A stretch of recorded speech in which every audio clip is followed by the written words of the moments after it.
ذرا سوچ کے دیکھیے کہ ایسی آگ لگائی جائے جس کا دھواں آسمان کو جا کر ٹچ کرے. دور دور سے لوگ صرف اس لیے آئیں کہ وہ آ کے اس آگ کو دیکھیں، اور پھر اس آگ کے اندر ایک انسان کو ڈال دیا جائے، لیکن اس انسان کو ایک چنگاری تک نہ لگے. یہ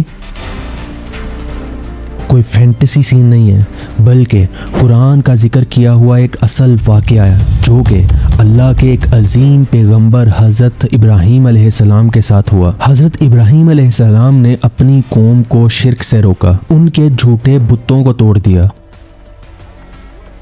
اور صرف اللہ کی عبادت کی دعوت دی. مگر جب قوم کا غصہ بڑھ گیا ان سب باتوں کو سن کے، تو ان سب نے مل کر ایک ایسا فیصلہ کیا کہ حضرت ابراہیم علیہ السلام کو ایک ایسی سزا دی جائے جو آنے والے وقت کے لیے عبرت بن جائے. انہوں نے ایک بہت ہی بڑی آگ تیار کی، لیکن پھر اللہ کا ایک ایسا فیصلہ آیا، ایک ایسا حکم آیا جس نے سب کچھ بدل کر رکھ دیا، جو اسلامک ہسٹری کا سب سے یونیک معجزوں میں سے ایک ہے. ابراہیم علیہ السلام کے شہر میں بت پرستی بہت ہی عام تھی. ہر بازار، ہر گلی، ہر کوچے کے اندر پتھر اور لکڑی کے بنے ہوئے بت نظر آتے تھے. حضرت ابراہیم علیہ السلام نے اپنی قوم سے کہا کہ تم ایسی چیز کی عبادت کرتے ہو، ایسی چیز کی پوجا کرتے ہو جو نہ تو تمہیں نفع دے سکتی ہے اور نہ ہی نقصان. مگر لوگوں نے ان کی بات پہ یقین کرنے کے بجائے ان کے اوپر ہی الزام لگا دیا کہ یہ اپنے باپ دادا کے دین سے انکار کر رہا ہے. پھر ایک دن ایسا آیا کہ لوگ ایک ایونٹ کے لیے بازار سے اور اپنے شہر سے تھوڑا باہر گئے، تو حضرت ابراہیم علیہ السلام نے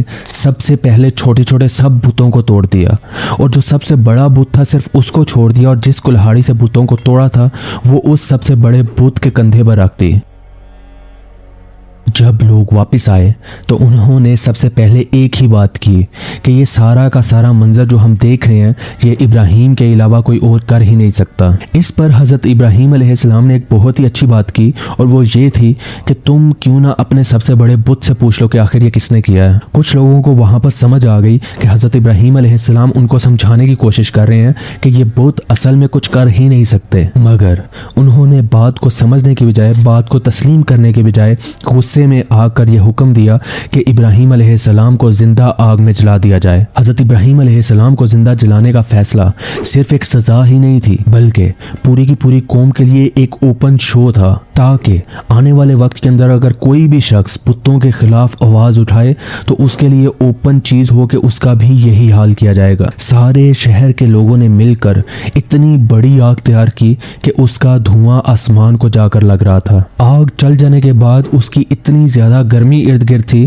کہ کوئی بھی شخص اس کے پاس جانے سے بھی گریز کر رہا تھا. آگ کی تپش اتنی زیادہ تھی کہ ان کے لیے حضرت ابراہیم علیہ السلام کو ہاتھ سے آگ میں ڈالنا مشکل تھا. تو انہوں نے ایک بہت بڑا آلہ تیار کیا جس کی ہیلپ سے وہ دور سے ہی حضرت ابراہیم علیہ السلام کو آگ کے اندر ڈال سکیں. ارد گرد کے شہروں سے بھی لوگ اس واقعے کو دیکھنے کے لیے اکٹھا ہوئے تھے، اور یہ صرف ایک سزا نہیں تھی بلکہ یہ ایک اوپن چیلنج تھا کہ اگر ان فیوچر کوئی ایسا کرے گا تو اس کا بھی یہی حال کیا جائے گا. اور سب سے بڑھ کر ان کے لیے یہ اپنے بتوں کی عزت بچانے کا سب سے بڑا ذریعہ تھا. مگر اللہ کے لیے یہ اپنے نبی کی عزت بچانے اور اپنا سب سے بڑا معجزہ دکھانے کا وقت تھا. جب حضرت ابراہیم علیہ السلام کو آگ کے پاس لے جانے کی تیاری کی گئی، اس وقت ان کا دل صرف اللہ کی یاد میں لگا ہوا تھا. تفسیر کے اندر آتا ہے کہ اس وقت انہوں نے یہ ایک دعا کی، حسبی اللہ و نعم الوکیل، مطلب میرا اللہ میرے لیے کافی ہے اور وہی بہترین کفالت کرنے والا ہے. یہ توکل کا ایک ایسا لیول ہے جس میں انسان اپنی جان اللہ کے بھروسے چھوڑ دیتا ہے. پھر ایک ایسا وقت آیا جو انسانی ہسٹری کا سب سے بڑا میریکل ثابت ہوا. قرآن میں اللہ فرماتا ہے،